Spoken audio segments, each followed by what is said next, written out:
Golden hours 0 અવર્સથી લઈ અને 60 minute સુધીનો જે ટાઈમ છે,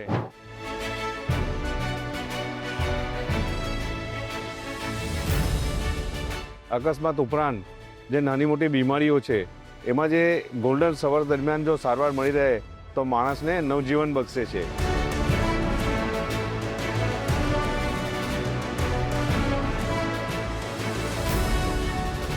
Quick and rapid medical treatment. લોકોને એક્સિડન્ટ અથવા તો કોઈ પણ હાર્ટ એટેક અથવા બ્રેઇન સ્ટ્રોકના સમયમાં ઇમરજન્સી જે તાત્કાલિક સારવાર આપવાની થાય એ બાબતે આ કાર્યક્રમ રાખવામાં આવ્યો હતો.